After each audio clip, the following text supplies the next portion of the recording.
people don't know what it's like to live here. In Texas, we understand hard work, family, and community. That's why I serve in the Texas Army National Guard. I pass my neighbors on the street, and I'm proud. Proud to teach the next generation of leaders. Proud to serve in the town right where I live. Outsiders might not understand, but for Texas, I will. Texas FFA has taught us that leadership means influence, and that is a simple definition that is really easy for all of us to apply in our daily lives, but it's not always so easy to act out and to really be that leader and to be that influential person. I've found, first of all, the best tip that I could give is to focus on the little things. The little things matter and they add up over time. And whether that's just giving a smile, a hug, or a high five to somebody around you, those little things really make a difference. That quote about they may not always remember what you said, but they'll always remember how you made them feel stands true in FFA and in all aspects of leadership. My second tip is look beyond the position. You are never, ever going to be remembered for what position you were, the jacket that you wore, unfortunately, or how many followers you had on Instagram, anything like that. Any status that you think you have now will not be how you are remembered. Your character and the way that you treat people will be how you're remembered. It's far too often easy to focus on the position, and whenever you're looking to reach towards that next level, to lose sight of what's truly important. And lastly, my tip on leadership is to rethink your definition of success. By this, I mean, typically success is thought of as propelling yourself forward, whether that's in an FFA contest, and money, and grades, and anything that you look for success for. But if you're a true leader, your success comes from bringing others up with you. In FFA, that may mean teaching younger people how to do a certain judging contest, or helping a younger member with their new speech, or whatever that looks like. But you cannot say that you are successful if you do not bring others up with you and rise to the occasion and leave that legacy and influence of leadership that you're looking for. Although those are broad, I think those are all three very important tips that can be applied to leadership in FFA and just in our daily lives. You know, I think first and foremost, most people have a different definition of leadership. If you ask 10 people, they give you a completely different example, and for the most part, I've found that most of them are just different and or wrong. So first and foremost, I think that most people think that leadership means that you're out front, you're out speaking, you're really kind of leading the organization forward. And you may think that now because you see a chapter president or someone doing extremely well in a particular event or sport or whatever that is, but in actuality, leadership really comes from within, and most often it's a person that's kind of unseen and unheard that's actually leading the organization. So when you become a professional and you become in this kind of life, what you realize is that everyone is driving towards that goal and that objective of the organization. And so first and foremost, I would just say be humble. Don't be afraid to kind of wait and kind of work through that.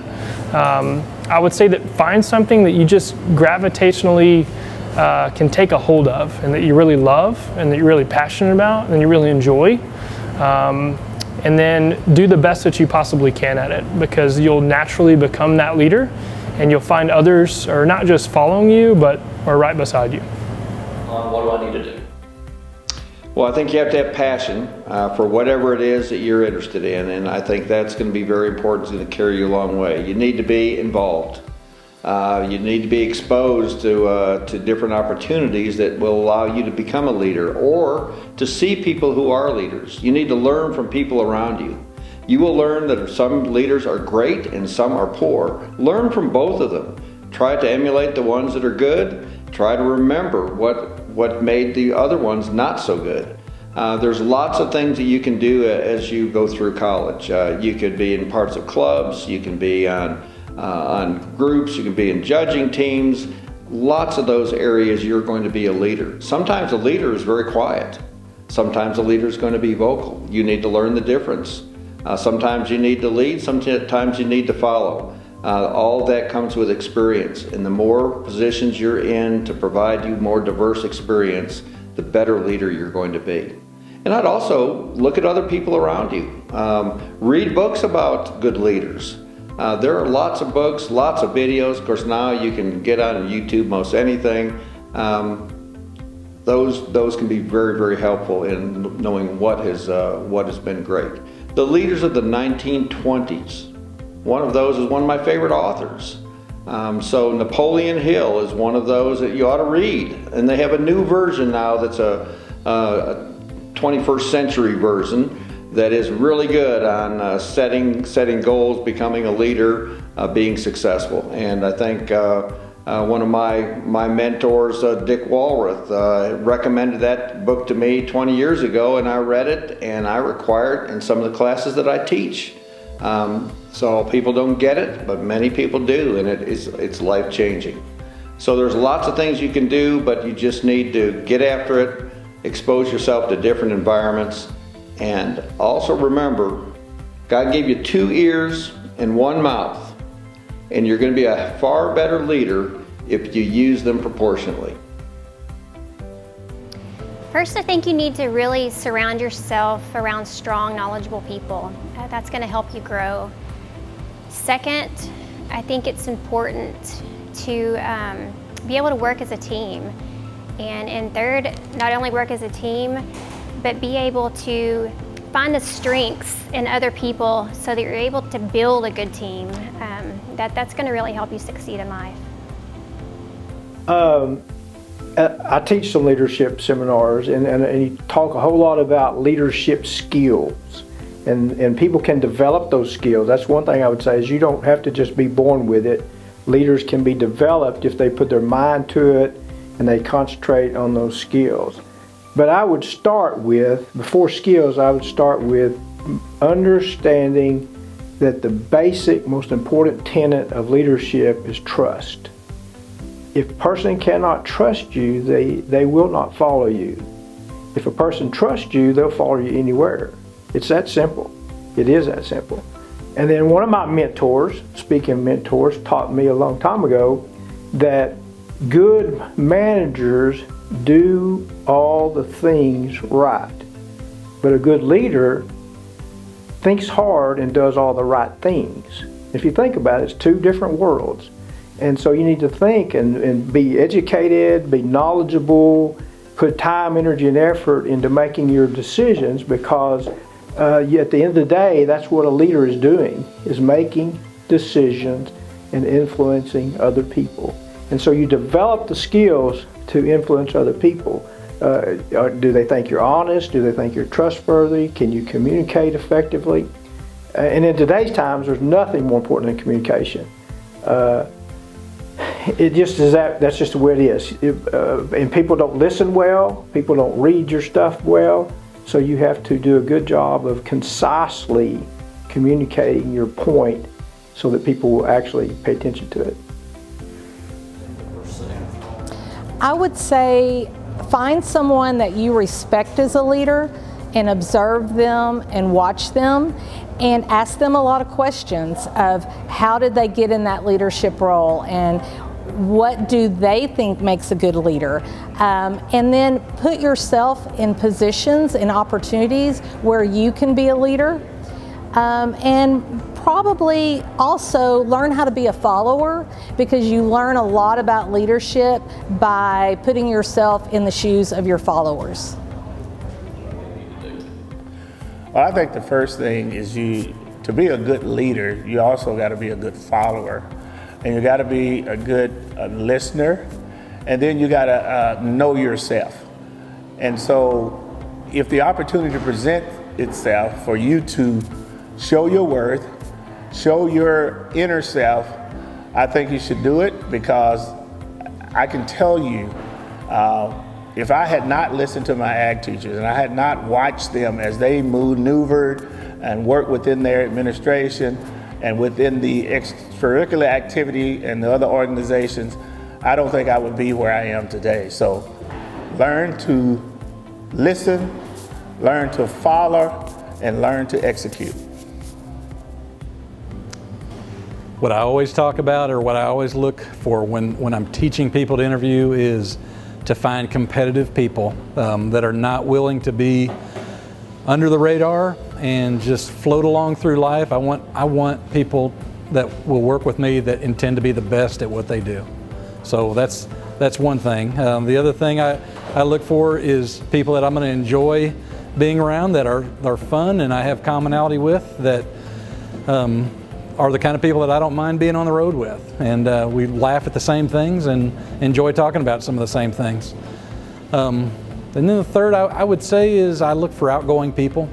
Introverts are good at engineering or being analysts, but I consider myself to run a sales organization, so I'm looking for people that are extroverts, that will be friendly and go and find people. Develop your personal skills. What makes you special? What gives you that who you are? Also, technical skills. Learn how meetings are ran, or learn how things are done in your chapter, where that will lead into other things in your leadership roles as you are as a kid, as a student. And then the third thing is critical thinking, problem solving. Every day of your life you're problem solving. And FFA gives you that ability to hone in on those skills. And that's probably one of the most important things that I see in leadership is critical thinking, problem solving. Well, I think the most important thing is just to be yourself. Be comfortable with yourself. Always try to be positive in everything that you do. And always remember that there's always people watching you. And so try to always be a role model. As well as treat every day as that you're learning something new. Even from my employees on a day-to-day basis. I mean, there's something that I try to take from someone in our office settings on a day-to-day basis, just because I think the more that we all learn and the more that we all work together, you just become a better person and a better team. Let's see. Be curious, I think, is just be curious, ask questions. I know you've heard there's no dumb question, and it really is true. When you're curious, you uncover things that you've never heard before, and it also opens doors.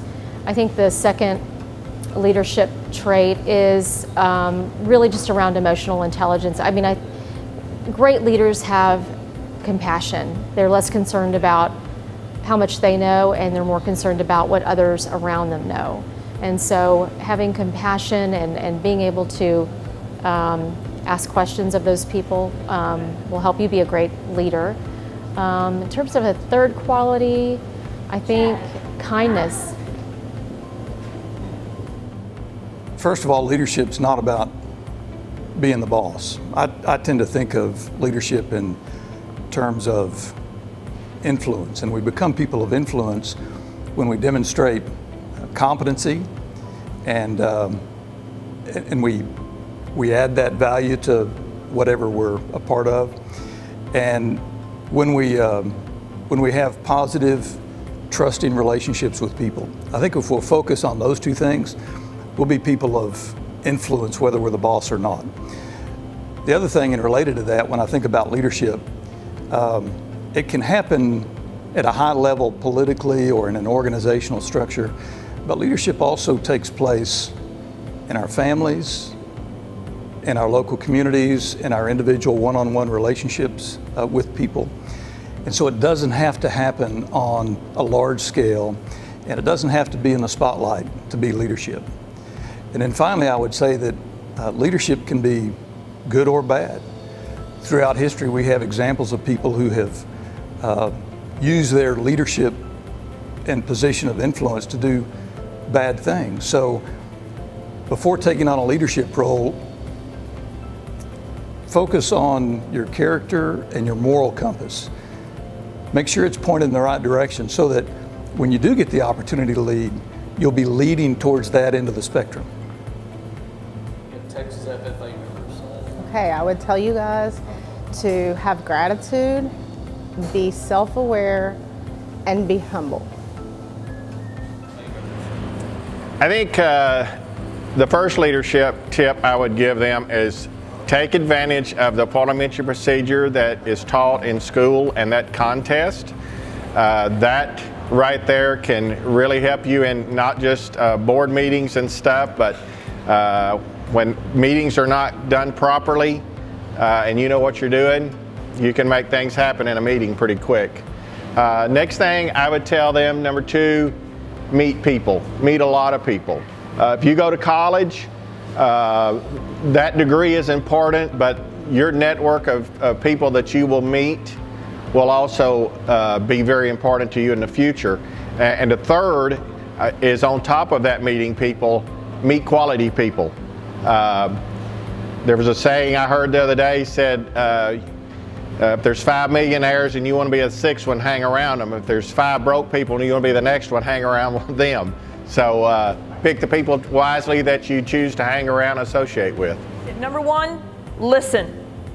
We have to be able to listen. That's why we were given 2 ears and 1 mouth. Number 2 is to be open to ideas, suggestions, and also feedback. Feedback is critical, not only 1, to help yourself, but you can also help the folks that you are working with as well. And number 3, this one's a tough one. I guess just be open in general to ideas. Think outside the box, per se, and don't always narrow yourself. 1 is don't ever doubt yourself, number 1, because being a kid and being my size, I always had to prove myself to someone that I was always just as big as them, which to me was really nothing because I always thought I could get 8 foot real quick. So being said that, as a kid, I was always trying to help other kids, to grow and not think that they couldn't do anything. So, just because you struck out doesn't mean you're not a good baseball player. You always get 3 or 4 bats. It's just like golf. It's only 1 hole at a time. So that's how life is. You have to let the bad things go and work on the good things. Have your act together. I'd say if you're going to lead somebody, you better know where you're going so they'll be following you and you know where the goal is or where the destination is or what we want to accomplish. So have your act together, that's 1. Be willing to enlist others to help you lead. I'd say be a mentor to others or a friend to others or a captain or leader, whatever leadership is, do it so they can come along behind you and believe in you. That's a second one. Let's see, the third one, leadership. Don't take your leadership as a badge of honor, take it as a responsibility. That if you're a leader, someone voted for you and now you're a leader. It says so right there on your jacket. It says so in your head, I'm a leader. Don't get the big head. Just keep working. Keep your eye on the ball and keep going, and then you're really a leader. But don't flaunt it. That's what I'd say. To be a good leader, you have to serve people. That's one of the main qualities of a leader. Second, you have to show up and be involved. And third, you have to lead by example. So anything that you teach, you have to be doing it yourself. Well, what I would say is, first of all, every interaction you have is an experience, and you have a choice. In every conversation, every communication you have, regardless of who it's with, whether it's a business associate, whether it's a vendor, partner, it doesn't really matter. You have the opportunity to make it either a positive experience, a negative experience, or a neutral experience. We all know that neutral experiences do nothing for you. We know what negative experiences do, so why not make every interaction positive? I always knew I wanted to learn new skills and get a great job. The Texas Army National Guard gives me the means and tools to do so. I was looking for a career path when I joined the Texas Army National Guard. I learned new skills, and now I have a great resume. Some people want to go to college. I wanted to learn a trade. In the Texas Army National Guard, I found my calling to stay and serve in my community. Serve part-time with a full-time career. in the Texas Army National Guard.